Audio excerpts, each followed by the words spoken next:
Baiklah, bismillahirrahmanirrahim. Assalamualaikum warahmatullahi wabarakatuh. Selamat sore, kami dari kelompok 8 akan mempresentasikan mengenai chapter 8 dengan topik A Cost Basis Approach yang dipresentasikan oleh saya, Tiga Nasam Tampati, dan teman saya, Donita, dan teman saya, Subianisa Soliha.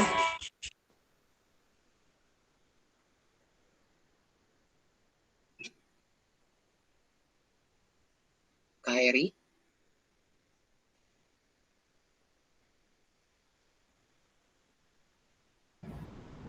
Maaf. Ya. Dengan Kak Heri dan kami dari akuntansi dari 2020. Adapun untuk sajian materi kita pada hari ini yaitu adalah learning 1 membahas mengenai describe inventory, classification and different inventory system.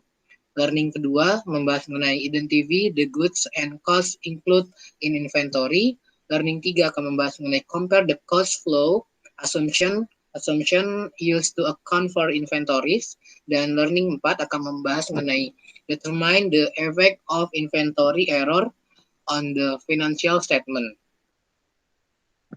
Jadi ini adalah beberapa materi yang akan kita bahas dalam pertemuan kita pada hari ini. Topiknya adalah mengenai inventory system gitu. Lalu apa yang kita akan lanjut ke slide selanjutnya, apa yang kita pelajari di chapter 8 ini? Yang pertama, pada bab ini kita akan mempelajari mengenai inventory atau persediaan. Beberapa materi yang kita akan pelajari yaitu adalah inventory issue atau disebut juga masalah-masalah dalam persediaan. Apa aja tuh? Nanti akan kita bahas satu persatu. Lalu ada goods and cost include in inventory. Jadi ada cost-cost atau bahasanya biaya-biaya dalam yang include dalam suatu persediaan atau inventory. Lalu ada yang ketiga mengenai which cost flow assumption to adopt. Lalu yang keempat ada effect of inventory error. Jadi ada yang terakhir 3 dan 4 itu. Yang 4 adalah membahas mengenai efek-efek yang terjadi ketika adanya masalah gitu ya, efek dalam terjadinya inventory tersebut gitu kalau ada masalah. Nah, kita akan membahas mengenai study kasus 1. Study kasus 1 itu membahas mengenai question shot. Ada question shot 1. Itu yang pertama ada perusahaan Coca-Cola. Di mana perusahaan Coca-Cola yaitu ada produsen dari coklat batangan yang mengadakan promosi penjualan di mana pelanggan menerima sebatang coklat gratis, di mana untuk setiap penerima akan mendapatkan coklat gratis untuk setiap batang yang dibeli. Harga jual sebatang coklat adalah $3. Dan di dalam rinciannya itu biayanya menghasilkan satu barang atau satu batang coklat tersebut yaitu adalah $1. Pertanyaannya, ketika sebatang coklat dijual kepada seorang pelanggan, berapa sih harganya? Nah, di sini ada jawabannya, yaitu adalah biaya pembelian coklat batangan gratis adalah komponen dari biaya persediaan dan harus dilaporkan sebagai harga pokok penjualan pada saat coklat batangan dijual. Oleh karena itu, harga penjualan adalah $2, bukan $1. Karena apa? Di sini kita akan meminimalisir adanya keuntungan, lalu ada risiko-risiko dan biaya-biaya yang tercantum di dalam proses produksinya. Jadi bukan $1 yang seperti di dalam question ini. Perusahaan Coca-Cola tidak boleh membebankan bar atau bahasanya adalah beban operasional ya, gratis untuk biaya penjualan karena laba kotor akan dilaporkan akan menimbulkan laba kotor yang akan salah apabila terjadi dalam laporan seperti itu. Selanjutnya, kita akan membahas mengenai studi kasus 2. Di dalam studi kasus 2, ini ada apotek kesehatan menawarkan produsen produk yang lebih menarik penempatan di tokonya. Untuk jangka waktu tertentu, jika mereka membayar biaya tetap yang umumnya tidak tergantung pada volume barang yang dijual, untuk ruang yang ditingkatkan ini, biaya ini disebut dengan biaya slotting. Pertanyaannya, haruskah wellness pharmacy, itu adalah apotek kesehatan tadi, melaporkan biaya slotting ini sebagai pendapatan saat diterima? Atau haruskah biaya ini mengurangi harga pokok penjualan barang dagangan? di mana di sini ada answer-nya atau solution-nya atau jawabannya, yaitu adalah apotek kesehatan harus mencatat biaya slotting sebagai pengurang harga pokok penjualan atau HPP, karena itu akan mengurangi nilai persediaan. Untuk mengakui pendapatan biaya dengan segera adalah dengan segera atau prematur, yaitu karena apotek kesehatan memiliki kewajiban kinerja untuk menyediakan ruang dan jangka waktu tertentu. Biaya yang diterima paling baik dan dikaitkan dengan persediaan yang terjual selama periode waktu yang dialokasikan ke pabrik. Lalu question ketiga. Question yang ketiga, ini ada data kasus, yaitu digital age. Digital age ini merupakan pengecer elektronik, di mana mereka ini membeli komputer dari produsen dan menyimpannya di gudang sebelum dikirim ke berbagai toko retailnya. Era digital kemudian mentransfer komputer ini antara gudang internal dan toko retail yang menimbulkan biaya transportasi. Pertanyaannya, bagaimana era digital memperhitungkan transportasi? Biaya baik antar gedung internal yang berbeda dari gudang internal ke toko retailnya. Maka solusinya yang ditawarkan adalah biaya transportasi antara internal yang berbeda, karena gudang dan toko retail harus termasuk dalam biaya inventaris. Biaya-biaya ini merupakan bagian yang tak terhindarkan dari rantai pasokan dalam membawa persediaan ke titik penjualan pertama. Seperti yang ditunjukkan, masalah yang melibatkan inventaris terkadang sulit dan kompleks. Menemukan jawaban yang tepat adalah hal yang penting, karena persediaan seringkali merupakan aset lancar terbesar dalam laporan keuangan perusahaan.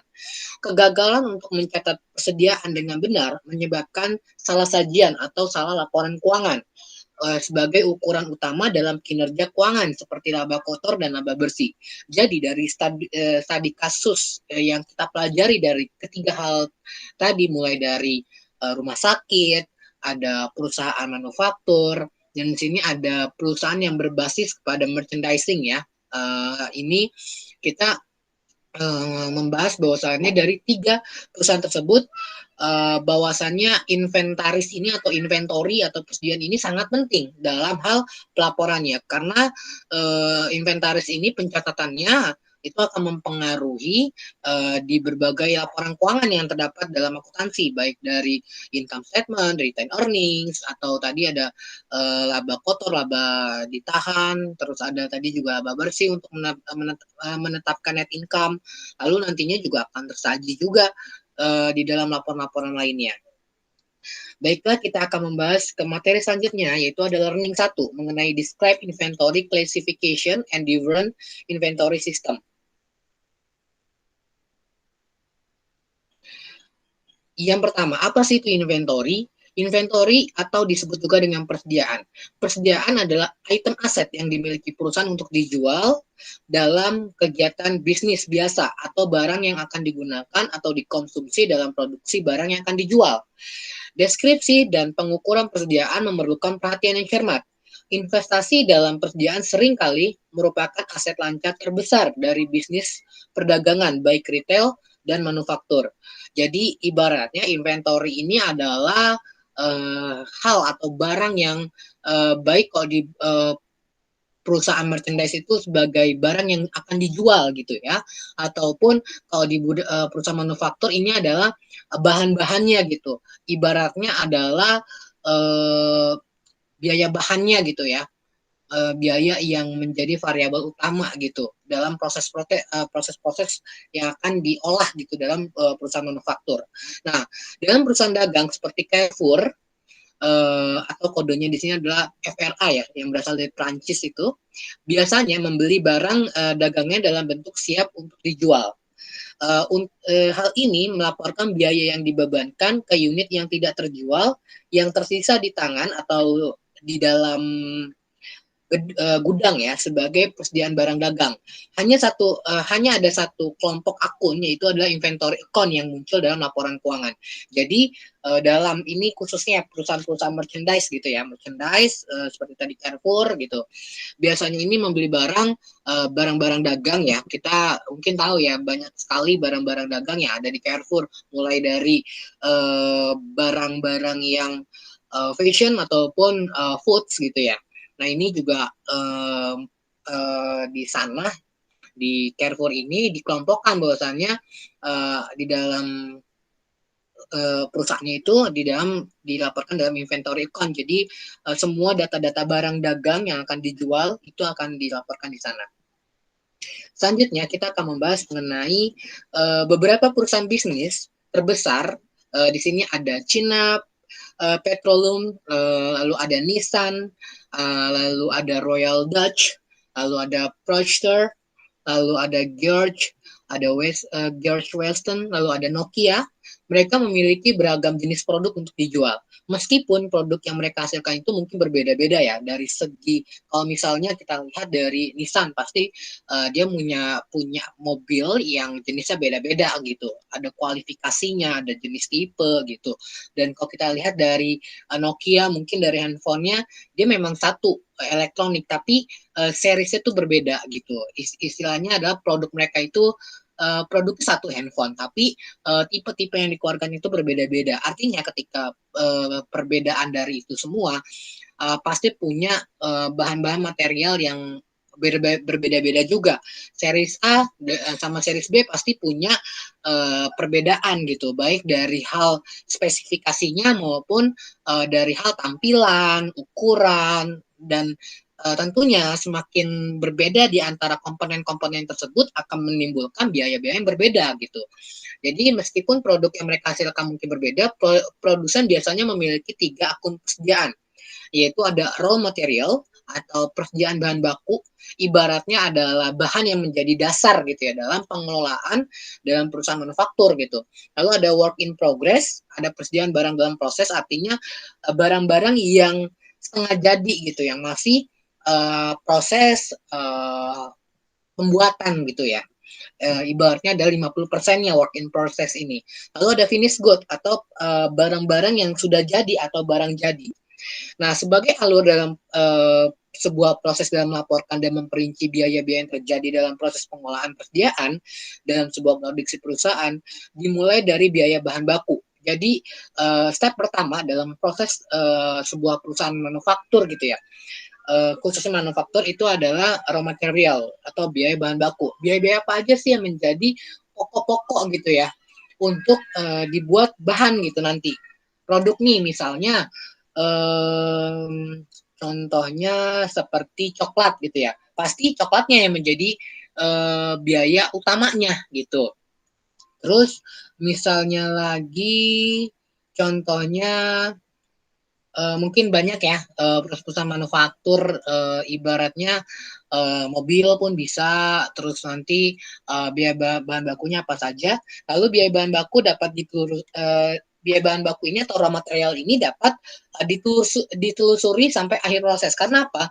Bersifat biaya bahan baku ini adalah biaya yang terlihat gitu ya, biaya menjadi pokok atau inti dari suatu produksi gitu ya. Ibaratnya adalah dia tuh kayak tadi misalnya kita mau buat coklat gitu ya, perusahaan mungkin manufaktur sih nggak terlalu coklat banget, bisa jadi coklat juga, tapi ibaratnya contohnya itu ibaratnya bahan baku itu biaya yang menjadi dasarnya gitu ya. Lalu biaya bahan baku ini per unit biaya bahan baku unit yang belum selesai ditambah dengan biaya tenaga kerja langsung yang diterapkan secara khusus untuk bahan ini, dan bagian rata-rata biaya overhead pabrik merupakan hal yang akan membentuk untuk menjadikan persediaan barang dalam proses gitu ya. Jadi bahan-bahan ini dikumpulkan jadi satu gitu ya, diolah prosesnya itu sebenarnya disebut dengan work in process gitu, atau bahan-bahan yang siap diproses dan sedang diproses untuk akan menjadi barang jadi atau finished good seperti itu. Perusahaan melaporkan biaya yang diidentifikasi ini dengan unit yang selesai tetapi tidak dijual di tangan pada akhir periode fiskal sebagai persediaan barang jadi atau finished good. Selanjutnya, di slide selanjutnya kita akan mengcompare atau membandingkan beberapa penyajian laporan keuangan persediaan perusahaan dari perusahaan dagang. Itu ada perusahaan dagang itu dengan perusahaan manufaktur, ada merchandise, ada manufaktur gitu ya. Di sini kalau Carrefour itu masuk dalam merchandise karena dia ibaratnya adalah toko gitu ya, toko yang menjual berbagai jenis barang gitu ya. Tentunya Di sini di dalam laporan posisi keuangannya ya, kita balance sheet-nya gitu atau statement of financial position. Di sini dia mencantumkan inventories itu terdapat di dalam current asset atau aset lancar. Lalu ada trade receivable, ada contract asset, ada prepaid expense and accrual income, lalu ada temannya lagi namanya current income tax asset, lalu ada other financial asset, ada current financial asset, ada cash and cash equivalent. Lalu di sini baru semua itu akan ditotalkan menjadi total current asset gitu ya. Lalu kalau di dalam perusahaan manufaktur atau perusahaan manufaktur ya, contohnya di sini adalah Nissan. Ini perusahaan mobil ya, secara umum adalah perusahaan mobil. Di sini dia mencantumkan inventory itu ke dalam beberapa konteks gitu ya, beberapa biaya gitu. Di sini ada dia masukkannya ke dalam current asset. Ini terdiri dari cash on hand in bank atau cash di dalam bank. Lalu ada trade notes and forex payable. Lalu ada sales finance receivable, ada securities, lalu ada merchandise and finished goods. Ini barang-barang jadi ada berapa sih jumlahnya? Lalu ada work in process. Itu barang-barang yang sedang diproses. Lalu ada raw material and supplies, ada berapa, dan order atau yang lain-lain. Jadi kalau merchandise and finished good tuh barang-barang yang sudah jadi itu jumlahnya ada berapa sih? Itu perkiraannya pendapatannya itu sekian gitu. Ibaratnya itu dasarnya itu berapa sih merchandise and finished good ini. Lalu ada work in process, itu barang-barang yang sedang dalam proses untuk menjadi barang jadi, dan raw material ini itu adalah bahan-bahan bakunya gitu ya untuk diproses tadi, work in process, dan untuk menjadi finished good. Lalu di sini juga ada allowance for double account. Ini berkaitan tadi asumsi untuk ini ya, barang-barang yang diasumsikan tidak tertagih gitu ya, piutang-piutangnya. Ini biasanya yang pertemuan sebelumnya untuk materi account receivable. Lalu baru semua hal itu dimasukkan dalam total current asset gitu. Berapa sih totalnya semuanya? Lalu di sini yang selanjutnya kita akan membahas mengenai perbandingan penyajian aktiva lancar atau current asset dalam perusahaan dagang dan perusahaan manufaktur. Nah, di sini ada beberapa hal yang berbeda. Dalam hal ibaratnya ini adalah aktiva lancarnya gitu ya, dalam konteksnya gitu.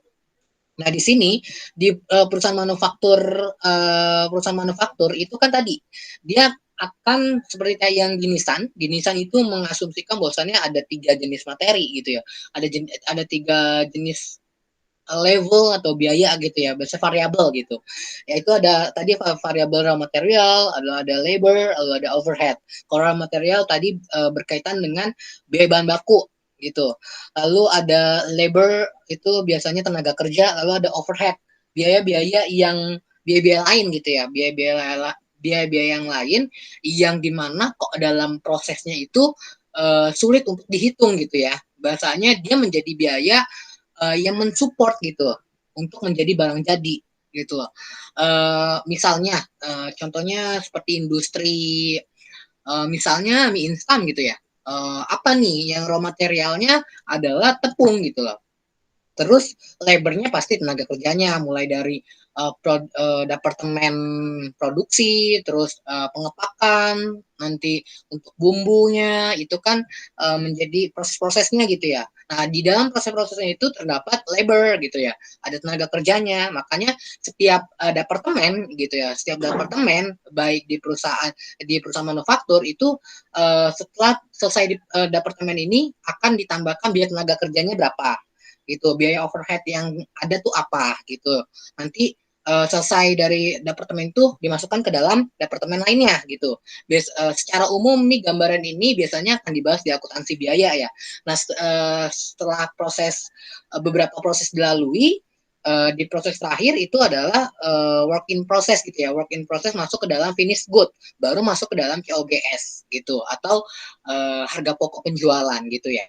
Nanti barangnya jadi ditentukan nih berapa sih sekian persen untuk raw materialnya, lalu labornya itu sekian, lalu ada overhead itu sekian gitu. Nanti semua itu digabungkan menjadi COGS atau cost of goods sold atau harga pokok penjualan gitu loh. Nanti tinggal ditambahkan ya perusahaan inginnya berapa persen keuntungan dari satu unit mie misalnya mie instan gitu ya, berapa persen keuntungannya. Nah itu tinggal menjadi kebijakan perusahaan.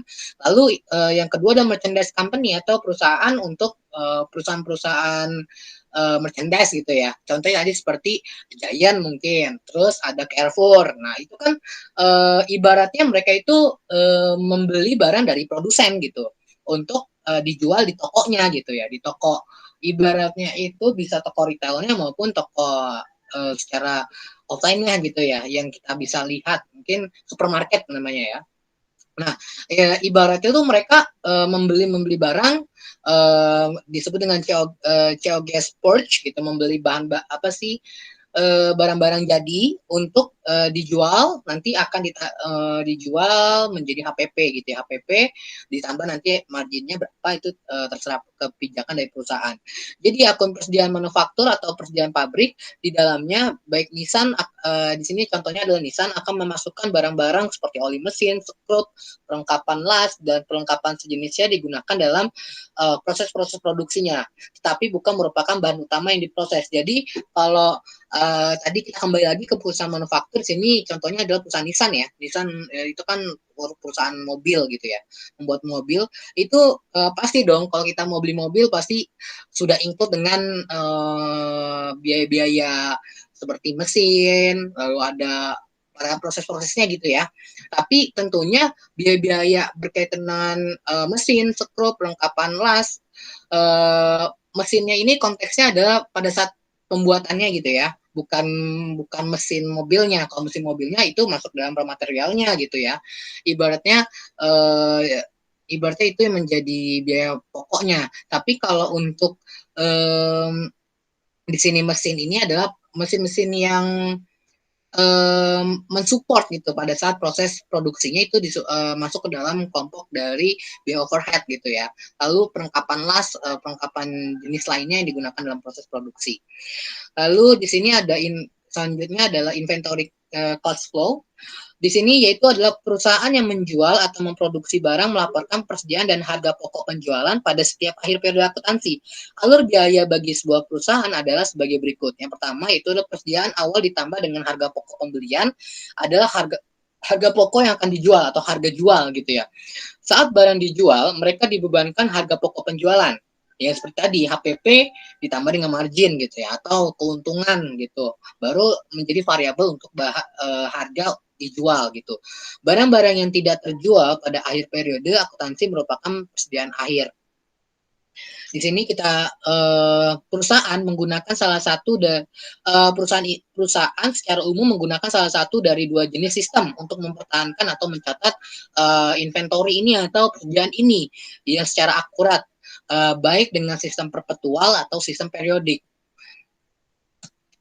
Oke, selanjutnya kita akan membahas mengenai sistem perpetual. Apa sih sistem perpetual atau sistem abadi? Kenalnya ada sistem abadi.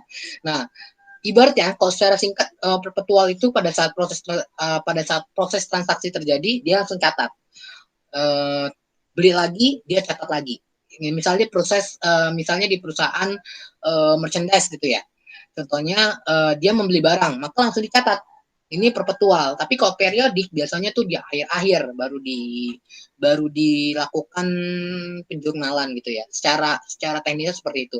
Nah, perpetual sistem ini merupakan sistem inventaris yang dimana melacak perubahan dalam akun inventaris, artinya perusahaan mencatat semua pembelian dan penjualan barang secara langsung di akun persediaan saat itu terjadi. Jadi pada saat dia membeli dia langsung catat, beli langsung catat, jual catat, beli catat gitu ya. Itu menggunakan perpetual gitu.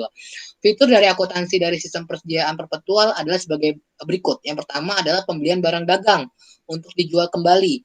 Ya tadi yang kita bahas itu adalah dia membeli inventorinya dulu nih gitu.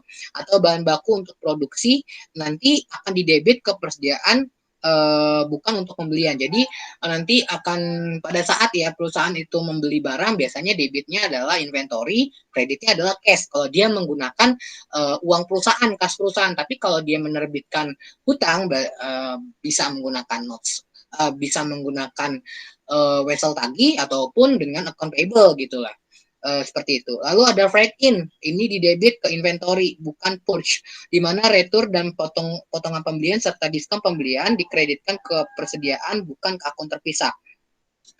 Freight in dan freight out ini biasanya berkaitan dengan shipping ya, shipping pada saat melakukan apa ya, berkaitan dengan penjualan gitu ya, freight in dan freight out. Kalau freight in itu biasanya dibayarkan oleh perusahaan, kalau freight out itu dibayarkan oleh si pembelinya gitu, biaya-biayanya. Lalu ada harga pokok penjualan. Ini dicatat pada setiap penjualan dengan mendebit harga pokok penjualan dan mengkredit persediaan. Jadi COGS pada inventory gitu ya. Nanti tinggal sebenarnya ada variabel untuk jurnalnya. Secara terperinci karena tidak hanya itu, tapi ibaratnya itu adalah di harga pokok penjualan ini mencantumkan tadi ada biaya-biaya, kalau di dalam perusahaan manufaktur ada raw materialnya, ada labornya, ada overheadnya, seperti itu. Lalu ada yang keempat, buku besar pembantu dari catatan persediaan individual dipelihara sebagai ukuran pengendalian. Jadi kalau di sini kita disebutnya adalah receivable special, kalau nggak salah special receivable apa ya namanya, lupa saya. Di sini jadi intinya adalah ada buku besar khusus yang dimana di situ untuk mencantumkan biaya-biaya tadi gitu ya, untuk catatan persediaan gitu ya. Hal ini digunakan untuk upaya pengendalian gitu ya. Catatan anak perusahaan menunjukkan kuantitas dan biaya setiap jenis persediaan yang ada. Sistem persediaan perpetual menyediakan catatan saldo yang berkelanjutan baik dalam akun persediaan maupun akun harga pokok. Lalu ada sistem selanjutnya, ada sistem periodik, yaitu perusahaan menentukan jumlah persediaan di tangan hanya secara berkala, seperti namanya, mencatat semua akuisisi persediaan selama periode akuntansi dengan mendebit akun pembelian. Biasanya kalau sebuah perusahaan kemudian menambahkan total dalam akun pembelian pada akhir periode ke akuntansi biaya persediaan di tangan pada awal periode. Jumlah ini menentukan total biaya barang yang tersedia untuk dijual selama periode tersebut. Nah, kita akan contohnya kita akan membandingkan. Di sini ada ilustrasinya. Di awal, inventory awal itu ada 100 unit di mana masing-masing unit itu harganya adalah $6. Maka jumlahnya ada 600. Lalu dia membeli purge ada 900 unit dengan harga $6, itu sebanyak 5.400. Lalu ada sales, dia menjual 600 unit sebesar 12, maka 7.200 dari 600 kali 12. Lalu ada ending inventory 400 unit dikali 6, masing-masing unit ada 2.400. Nah, di sini di semua transaksi ini kita menjabarkan bahwasanya kalau menggunakan perpetual, pada saat dia bikin inventory itu tidak ada pencatatan, tapi ibaratnya ada di notes gitu ya, dan ada catatan bahwasannya di awal tuh ada inventory sekian gitu dengan harga asumsi sekian, karena beginning inventory itu biasanya terjadi juga berdasarkan periode sebelumnya gitu ya, mencatat periode sebelumnya itu nih masih ada nih barang-barang yang masih ada di perusahaan gitu, itu menjadi inventory awal untuk periode pencatatan selanjutnya. Lalu ada purge 900 unit pada saat dia membeli. Nah, kalau di dalam perpetual dia akunnya adalah debitnya adalah inventory pada account payable karena dia membelinya secara kredit gitu. Menerbitkan kredit gitu ya, maka adalah debitnya adalah inventory, kreditnya adalah account payable sebanyak 5.400 sama 5.400. Lalu kalau dia menggunakan periodik, dia adalah purge. Jadi kalau di variabel periodik itu ada menggunakan purge, lalu kreditnya adalah account payable sebanyak 5.400. Lalu ada sales, itu 600 unit, dia menjual 600 unit dengan harga 12. Nah, ini kan tadi dia bahan dasarnya adalah 6 gitu ya. Kemungkinan 6.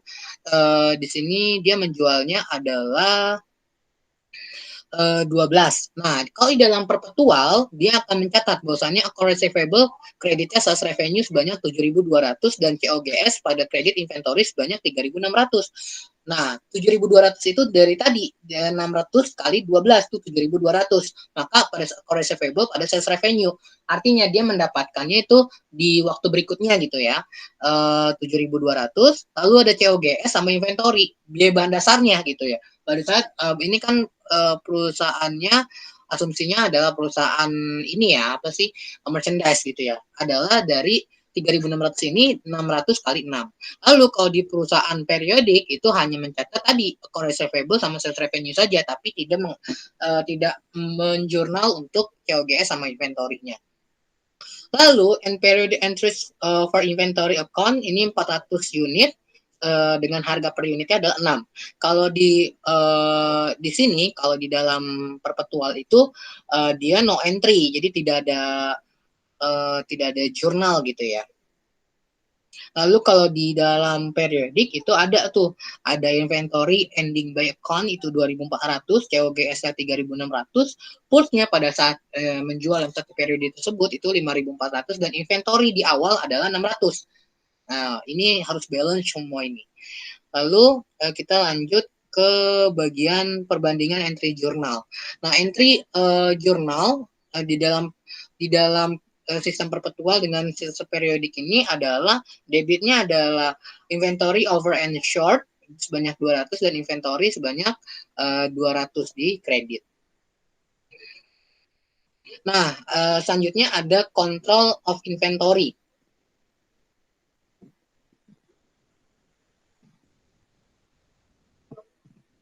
Control and inventory. Control inventory ini merupakan hal yang dilakukan perusahaan untuk mengkontrol ya, bahasanya mengkontrol jumlah persediaan yang didapatkan perusahaan, baik di umumnya ada di gudang perusahaan ya. Nah, biasanya yang sudah kita bahas dalam mengontrol ini mereka menggunakan sistem pencatatan tadi yang kita gunakan ada baik dengan perpetual maupun dengan periodik. Hal ini digunakan kontrol ini berfungsi untuk perusahaan dapat meminimalisirkan dari adanya kehilangan penjualan barang dan pelanggan. Lalu perusahaan dapat menyediakan produk dengan gaya atau kualitas dengan kuantitas yang sesuai dengan pesanan pelanggan. Lalu ada perusahaan dapat memantau tingkat persediaan dan membatasi biaya pembiayaan persediaan. Lalu ada 4, perusahaan dapat mencatat tingkat persediaan dan harga pokok secara berkala dan terus-menerus. Lalu di sini kita akan membahas yang terakhir adalah penentuan harga pokok penjualan. Barang yang dijual atau digunakan selama periode akuntansi jarang sesuai dengan barang yang dibeli atau diproduksi dalam periode tersebut. Akibatnya persediaan meningkat atau menurun selama periode tersebut. Nah, dari hal ini harga pokok yang tersedia untuk dijual atau digunakan adalah jumlah dari harga pokok barang yang ada di awal periode ditambah dengan harga pokok barang yang diperoleh atau diproduksi sama periode tersebut. Harga pokok penjualan adalah selisih antara harga pokok barang yang tersedia untuk dijual dikurangi dengan harga pokok barang di tangan pada akhir periode. Oke, selanjutnya learning kedua akan dibahas oleh Kak Heri. Kepada Kak Heri dipersilakan.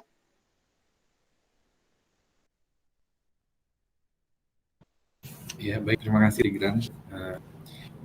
Selanjutnya ini learning kedua, yaitu identify the goods and cost include the inventory, atau mengidentifikasi barang-barang serta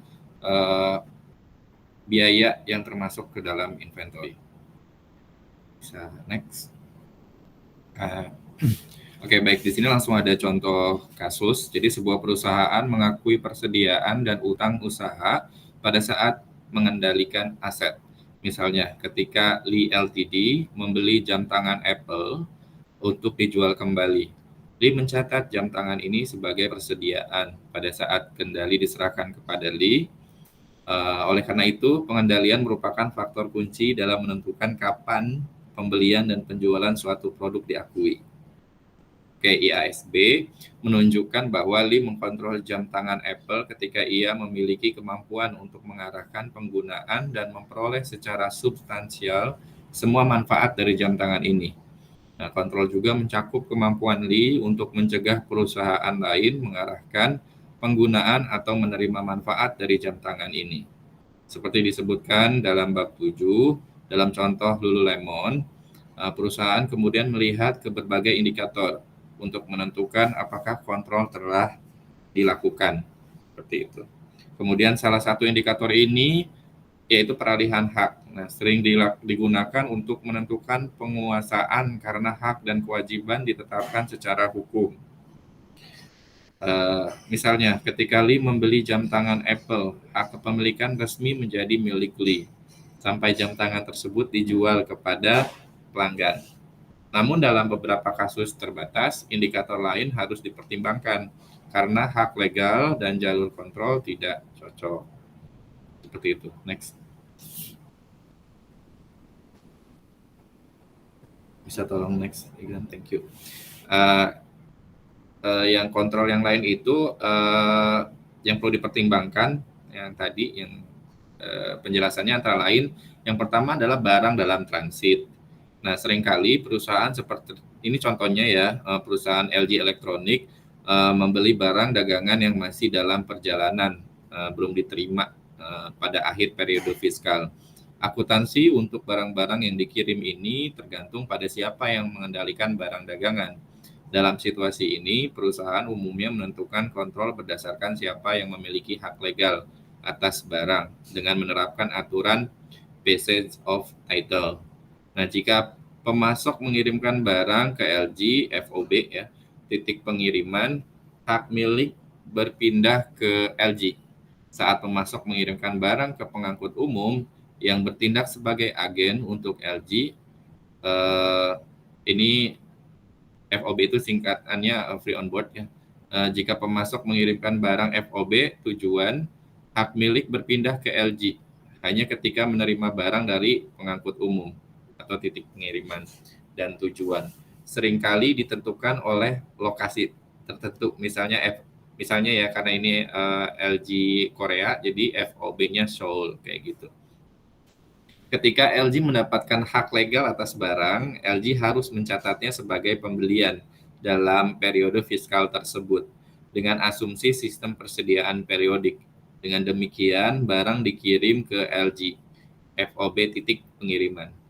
Tetapi dalam perjalanan pada akhir periode milik LG ini harus menunjukkan pembelian dalam catatannya, karena hak legal atas barang-barang ini diberikan kepada LG pada saat pengiriman barang. Nah, pengabaikan pembelian tersebut mengakibatkan persediaan dan hutang usaha yang lebih rendah dalam laporan posisi keuangan, dan pembelian dan persediaan akhir yang lebih rendah dalam laporan laba rugi. Next. Oke, kalau tadi barang in transit, kalau sekarang barang konsinyasi. Nah, perusahaan memasarkan produk tertentu melalui konsinyasi. Di bawah pengaturan ini, sebuah perusahaan seperti contohnya William Art Gallery, itu seorang pengirim dan distributor mengirimkan berbagai barang seni ke Sotheby Holdings di Amerika, yaitu penerima barangnya, yang bertindak sebagai agen William dalam menjual barang konsinyasi. Sotheby setuju untuk menerima barang tanpa kewajiban apapun, kecuali untuk berhati-hati dan memberikan perlindungan yang wajar dari kehilangan atau kerusakan. Hingga Sotheby menjual barangnya kepada pihak ketiga.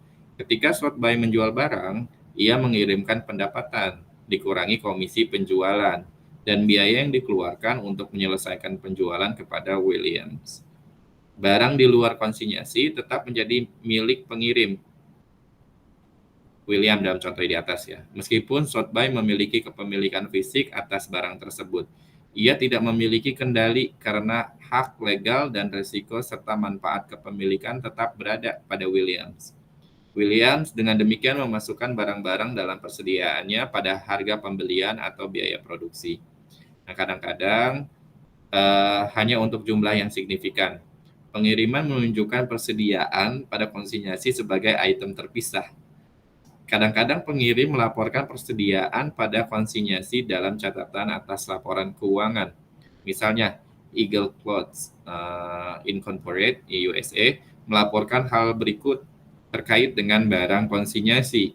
Persediaan terdiri dari barang jadi yang dikirim secara konsinyasi kepada pelanggan, anak perusahaan April Marcus Incorporated. Nah, penerima barang tidak membuat entry ke akun persediaan untuk barang yang diterima. Barang-barang ini tetap menjadi milik pengirim sampai dijual. Bahkan penerima barang harus sangat berhati-hati untuk tidak memasukkan barang konsinyasi sebagai bagian dari inventaris. Demikian, bisa next. Oke, kemudian yang ketiga yaitu perjanjian penjualan khusus. Nah, seperti yang telah ditunjukkan sebelumnya, pengalihan hak legal adalah pedoman umum yang digunakan untuk menentukan apakah suatu perusahaan harus memasukkan barang ke dalam persediaan.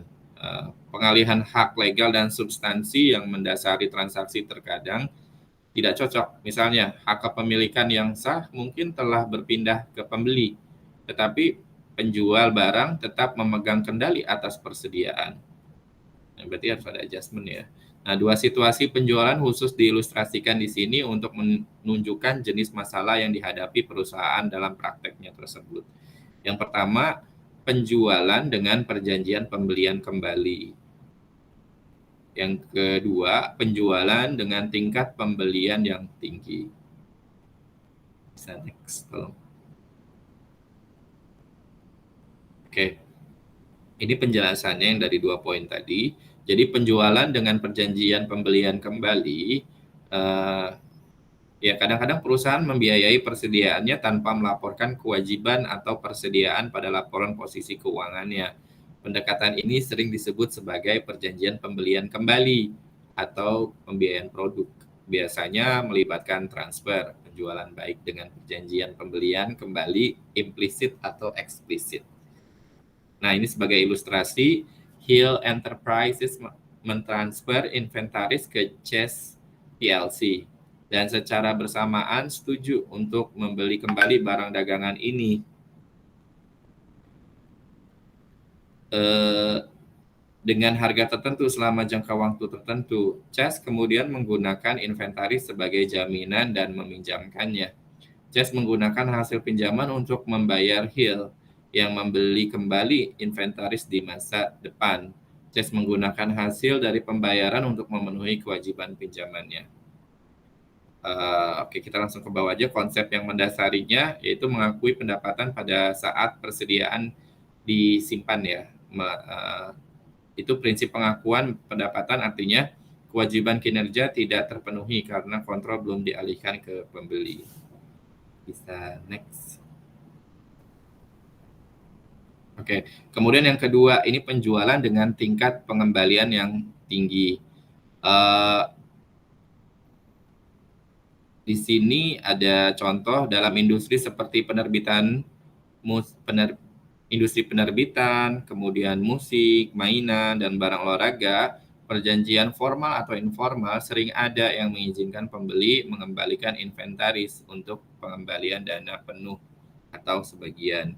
Nah, sebagai ilustrasi, Quality Publishing Company menjual buku pelajaran ke toko buku kampus dengan perjanjian bahwa kampus dapat mengembalikan dengan kredit penuh buku-buku yang tidak terjual. Secara historis, toko buku kampus mengembalikan sekitar 25% dari buku teks dari Quality Publishing. Bagaimana seharusnya kualitas atau penerbitan laporan transaksi penjualannya? Nah, di sini ada beberapa pertanyaan kunci untuk menentukan apakah penjualan terjadi. Yang pertama, apakah penerbitan berkualitas? Yang kedua, mengalihkan kendali atas barang-barang ini ke toko buku kampus. Oke, di sini ada 2 poin yang di bawahnya, yaitu kunci jawabannya. Catat pendapatan penjualan pada jumlah yang diharapkan akan diterima dari transaksi.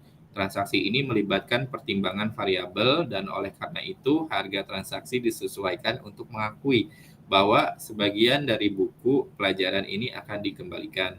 Yang kedua, tetapkan perkiraan akun pengembalian persediaan untuk dikenali bahwa beberapa buku pelajarannya akan dikembalikan.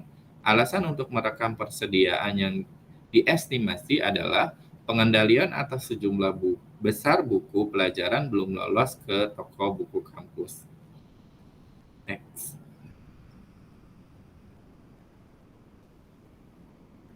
Oke, kita langsung ke cost. Kalau tadi ke goods-nya, kalau ini sudah masuk ke poin cost. Jadi biaya yang termasuk dalam persediaan Salah satu masalah terpenting dalam berurusan dengan persediaan menyangkut jumlah mata uang ya, di mana untuk membawa persediaan dalam akun. Nah, perusahaan umumnya memperhitungkan perolehan persediaan seperti aset atas dasar biaya. Di sini ada biaya produk, kemudian biaya period, kemudian perlakuan diskon pembelian. Next. Oke, membahas tentang biaya produk. Biaya produk adalah biaya-biaya yang melekat pada persediaan. Akibatnya perusahaan mencatat biaya produk dalam akun persediaan. Biaya ini berhubungan langsung dengan barang ke tempat usaha pembeli dan mengubah barang tersebut menjadi kondisi yang dapat dijual. Beban tersebut umumnya mencakup biaya pembelian, biaya konversi, dan biaya lain yang dikeluarkan untuk membawa persediaan ke tempat penjualan dan dalam kondisi dapat dijual. Biaya pembelian itu meliputi harga beli, biaya masuk dan pajak lainnya, biaya transportasi, biaya penanganan yang berhubungan langsung dengan perolehan barang. Untuk biaya konversi untuk perusahaan manufaktur termasuk bahan langsung, tenaga kerja, biaya overhead pabrik termasuk bahan tidak langsung, tenaga kerja tidak langsung, dan berbagai biaya seperti depresiasi, pajak, asuransi, dan utilitas. Kemudian biaya lain termasuk biaya yang dikeluarkan untuk membawa persediaan ke masa sekarang dalam kondisi siap jual, seperti biaya yang merancang produk untuk kebutuhan pelanggan tertentu. Misalnya, jika pelanggan Lenovo meminta agar komputer yang akan dijual di Eropa memiliki adaptor daya tambahan yang kompatibel dengan sumber daya Eropa. Maksudnya dengan sumber listrik yang di Eropa, seperti itu. Biaya untuk merancang atau multi-source adaptornya itu akan disertakan dalam biaya komputer. Nah, tampaknya untuk mengalokasikan kepersediaan bagian dari biaya pembelian apapun atau pengeluaran departemen pembelian, biaya penyimpanan, dan biaya lain yang timbul dalam penyimpanan atau menangani barang sebelum dijual, namun karena kesulitan praktis yang terlibat dalam mengalokasikan biaya dan pengeluaran tersebut, perusahaan biasanya mengecualikan item ini dalam menilai persediaan. Next.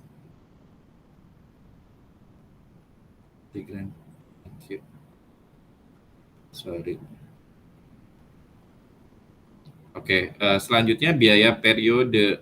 Biaya periode adalah biaya-biaya yang secara tidak langsung berhubungan dengan akuisisi atau produksi barang. Biaya periode seperti biaya penjualan dan dalam kondisi normal keadaan, biaya umum dan administrasi karena itu tidak termasuk sebagai bagian dari biaya persediaan. Namun secara konseptual, biaya ini sama besarnya dengan biaya produk harga pembelian awal dan biaya pengiriman terkait yang melekat pada produk tersebut. Mengapa lalu apakah perusahaan mengecualikan biaya ini dari item yang dapat diinventarisasi? Karena perusahaan umumnya menganggap biaya penjualan lebih terkait langsung dengan harga pokok penjualan dibanding dengan persediaan yang tidak terjual.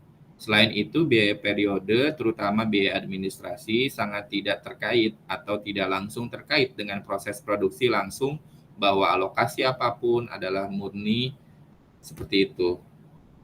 Kemudian, bunga adalah biaya periode lain. Perusahaan biasanya membebankan biaya bunga terkait dengan menyiapkan persediaan untuk dijual. Pendekatan ini berpendapat bahwa biaya bunga benar-benar biaya pembiayaan. Yang lain berpendapat bahwa biaya bunga yang dikeluarkan untuk membiayai aktivitas yang terkait dengan persiapan persediaan untuk dijual sama besarnya dengan biaya aset seperti bahan, tenaga kerja, dan atas. Oleh karena itu, mereka beralasan perusahaan harus mengkapitalisasi biaya bunga. Next. Kemudian perlakuan diskon pembelian. Diskon pembelian atau perdagangan adalah pengurangan harga jual yang diberikan kepada pelanggan. Diskon ini dapat digunakan untuk memberikan insentif untuk pertama kali pembelian atau sebagai hadiah untuk pesanan besar. Jadi bisa sebagai insentif untuk pertama kali beli, jadi dikasih diskon, atau kalau yang belinya dengan jumlah banyak, itu bisa diberikan juga diskon. Dalam beberapa kasus, insentif adalah disediakan untuk mendorong pembayaran lebih awal. Ada beberapa keragaman dalam praktik mengenai akuntansi untuk diskon ini.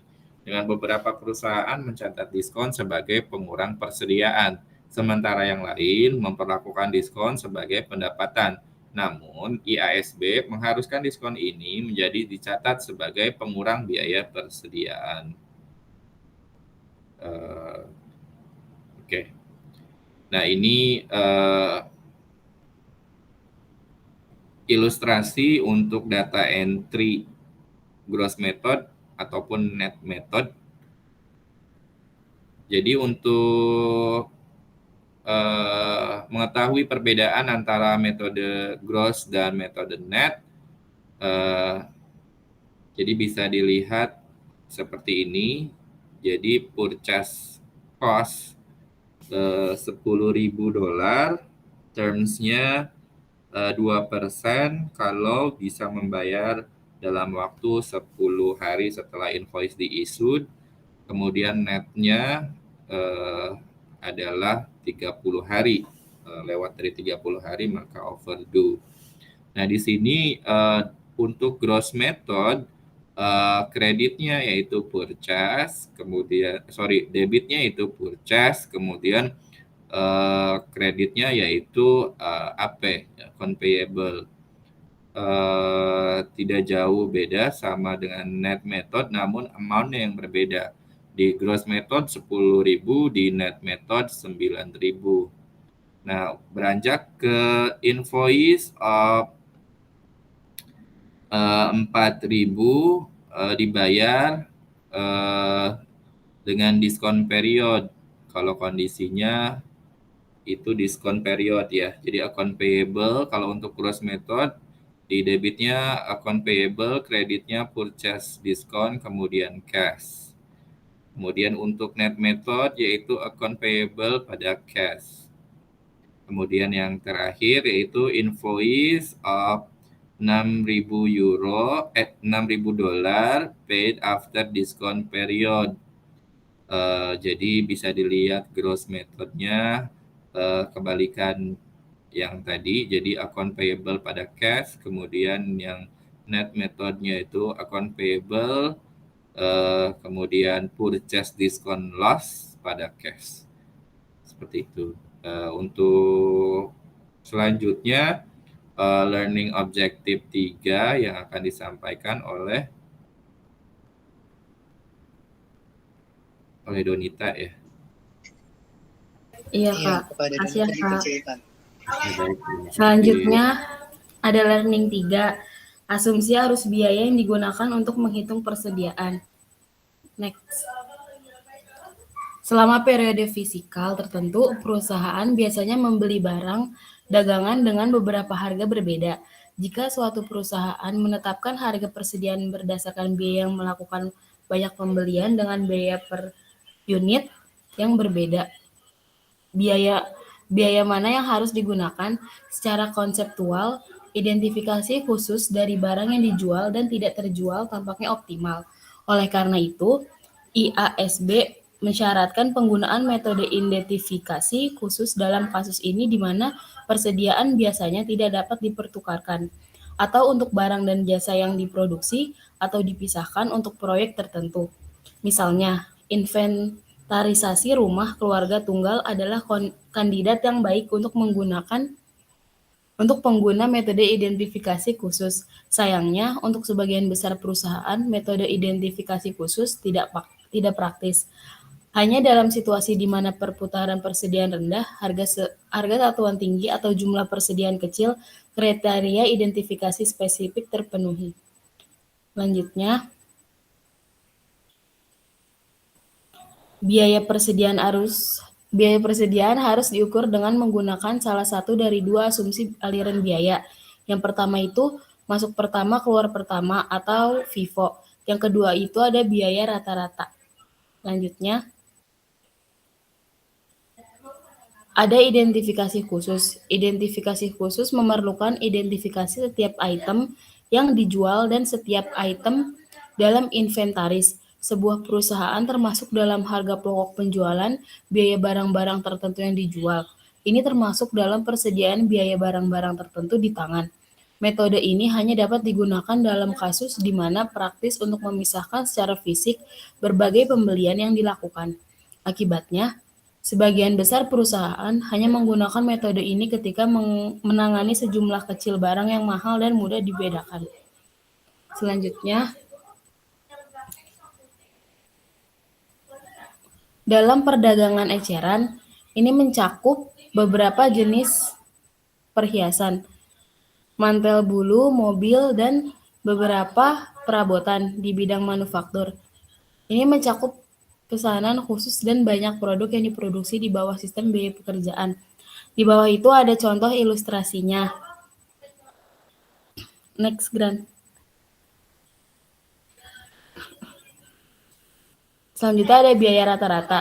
Sesuai dengan namanya, metode biaya rata-rata menetapkan harga item dalam persediaan berdasarkan biaya rata-rata semua barang serupa yang tersedia selama periode tersebut. Untuk mengilustrasikan penggunaan metode persediaan periodik atau jumlah persediaan yang dihitung pada akhir periode, Colmart menghitung persediaan akhir dan harga pokok penjualan menggunakan metode rata-rata tertimbang. Next. Selanjutnya ada masuk pertama, keluar pertama atau FIFO. Metode masuk pertama, keluar pertama atau FIFO mengasumsikan bahwa perusahaan menggunakan barang sesuai urutan pembeliannya. Dengan kata lain, metode FIFO mengasumsikan bahwa barang pertama yang dibeli adalah yang pertama digunakan, atau dalam urusan manufaktur, atau yang pertama dijual dalam usaha merchandising. Oleh karena itu, persediaan yang tersisa harus mewakili pembelian terbaru. Sebagai ilustrasi, asumsikan bahwa Walmart menggunakan sistem persediaan periode. Next. Ini menentukan biaya persediaan akhir dengan mengambil biaya pembelian terakhir dan bekerja kembali sampai memperhitungkan semua unit dalam persediaan. Di bawah itu ada contoh ilustrasinya. Next. Selanjutnya ada metode penilaian persediaan atau analisis ringkasan. Metode biaya rata-rata menghasilkan saldo kas yang lebih tinggi pada akhir tahun karena pajak lebih rendah. Contoh ini mengasumsikan bahwa harga sedang naik, hasil sebaliknya terjadi jika harga turun. Selanjutnya learning 4 akan dibacakan oleh teman saya Nuri.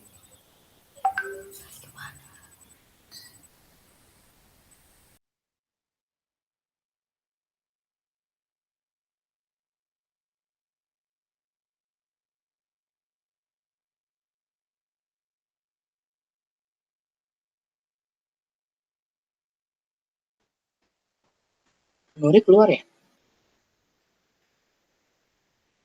Iya, keluar. Oke, kita lanjut ke learning 4.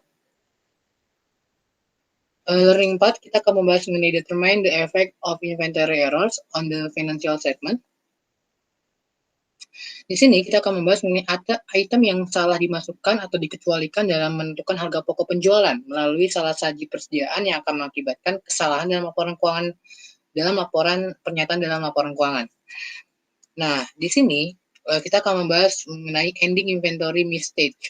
Apa yang terjadi jika Lenovo atau CHN dengan kode saham CHN mencatat permulaan dengan benar persediaan dan pembelian tetapi gagal memasukkan beberapa item persediaan akhir.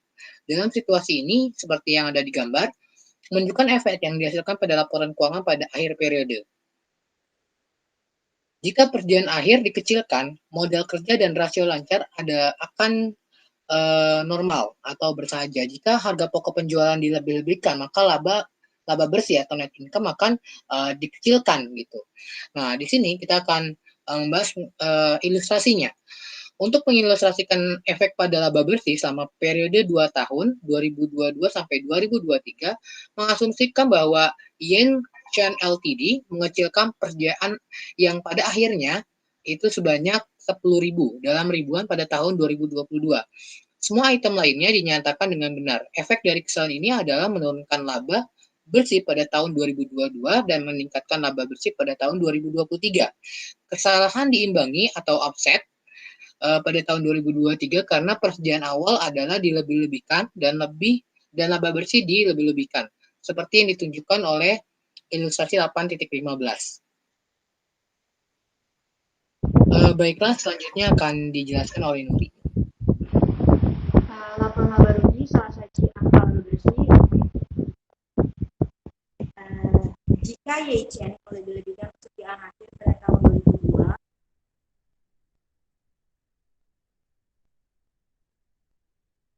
efek sebaliknya terjadi. Persediaan modal, rasio lancar, dan laba bersih dilebih-lebihkan dan harga pokok penjualan terlalu rendah. Efek dari kesalahan pada laba bersih akan menjadi diimbangi pada tahun 2023, tetapi laporan laba rugi salah saji 2 tahun bersih angka pendapatan.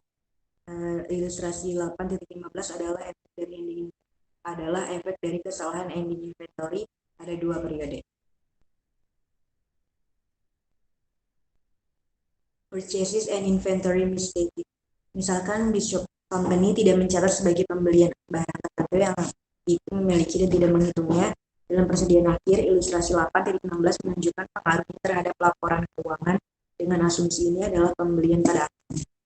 Statement of financial positions, inventory-nya understated, retained earnings-nya no effect, accounts payable-nya understated, working capital-nya no effect, current ratio-nya overstated. Income statement, purchases-nya understated, cost of goods sold-nya no effect, net income-nya no effect, inventory atau ending-nya understated.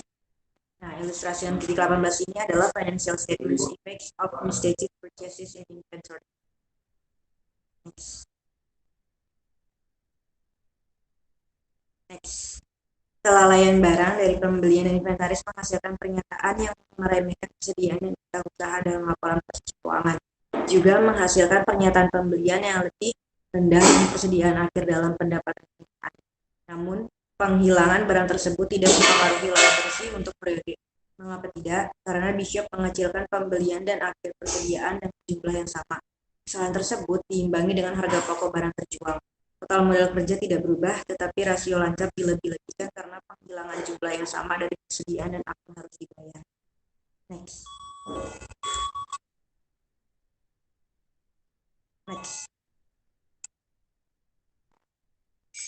Untuk mengilustrasikan efek pada rasio lancar, asumsikan bahwa Bishop menghasilkan hutang usaha dan persediaan akhir sebesar $40.000. Ilustrasi 8.17 menunjukkan data yang kurang tepat dan benar. Nah, ini adalah purchases dan ending inventory understated. Current assets-nya adalah $120.000, current liabilities-nya $40.000, dan rasionya 3:1 atau 3:1. Purchases dan ending inventory correct-nya yaitu current assets-nya ada $160.000, current liabilities-nya ada $80.000, current rasionya 2:1. Data yang dikecilkan menunjukkan rasio lancar 3:1, sedangkan rasio yang benar adalah 2:1. Dengan demikian, pernyataan hutang usaha dan persediaan akhir yang terlalu rendah dapat mengarah ke window dressing dari rasio saat ini. Artinya, Uskup dapat membuat rasio saat ini tampak benar. Next. Jika Bishop melebih-lebihkan pembelian dalam akun persediaan akhir, maka dampaknya terhadap laporan posisi keuangan justru sebaliknya. NS laporan keuangan melebih-lebihkan persediaan dan usaha dan mengecilkan rasio saat ini. Penyajian lebih tidak mempengaruhi harga pokok, penjualan, dan neto pendapatan karena kesalahan saling mengimbangi. Demikian pula modal kerja tidak tidak dapat terlalu menekankan pentingnya pengukuran inventaris yang tepat dalam menyajikan laporan keuangan yang akurat. Misalnya, satu pakaian wanita pembuat memiliki penyimpangan akuntansi yang menghapus laba bersih 1 tahun dan menyebabkan pengajian kembali laba tahun sebelumnya. Satu alasan itu meningkatkan persediaan dan penurunan harga pokok penjualan. Dalam kasus lain, sebuah perusahaan harus menyatakan kembali pendapatannya sebesar $1,7 juta karena seorang akuntan di antara faktur melebih-lebihkan persediaan akhir sehingga mengurangi biaya penjualan. Next. Soal pembahasan berikut akan dijelaskan lebih lanjut oleh Jika. Baiklah, soal pembahasan ini E7.8. Pada tahun 2022, Salter PLC memiliki piutang sebesar 900.000 euro dan penyisian piutang ragu-ragu sebesar 40.000. Pada 16 Januari 2023, Salter menetapkan bahwa piutang yang dari ordinance or charge sebesar 8.000 tidak dapat ditagih dan manajemen mengizinkan untuk menghapusnya. Maka ayat jurnalnya yang pertama yaitu adalah transaksi buatlah ayat jurnal untuk Salter PLC untuk menghapus piutang ordinance. Ini jurnalnya adalah debit expense pada credit account receivable karena hal ini adalah dia write off gitu ya. Write off, dia sudah menghapus piutang tersebut. Itu maka jurnalnya adalah debit debt expense pada credit account receivable sebanyak 8.000. Lalu berapa nilai realisasi kas dari piutang usaha Salter PLC sebelum penghapusan piutang ordinance? Nah, yaitu sebanyak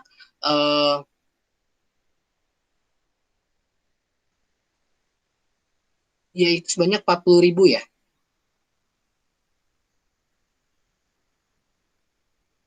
Lalu berapa nilai realisasi kas dari piutang usaha setelah penghapusan yaitu sebanyak 32.000.